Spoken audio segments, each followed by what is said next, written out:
Dis hoe dit gebeur, elke stompie word opgevee, mooi netjies, die wagte wat vir ons die plek hier so netjies mooi skoon hou.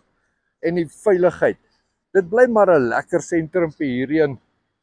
Van hier af, van hierbo af, Mr. Price, eintlik van Pick n Pay af, reg deur tot natuurlik daar by die Spur. Ja, en dis waar ons op pad is vir 'n vars koffietjie. Maar skoonmaak word daar skoongemaak. Jy kan maar sien, die ouens loop met hulle besempies. Hulle is besig om netjies te maak, om skoon te maak vir al die gaste en die besoekers en die kliënte en wat jy ook al gaan kry vandag hierso. Is lekker om in Parys te wees. Lekker as dit so skoon is. Dis lekker as dit so verwelkomend is vir almal wat vir ons wil besoek. Kom maak 'n draai, né? Hier's baie winkels, baie plekkies wat jy kan inloop en na hartelus kry wat jy begeer.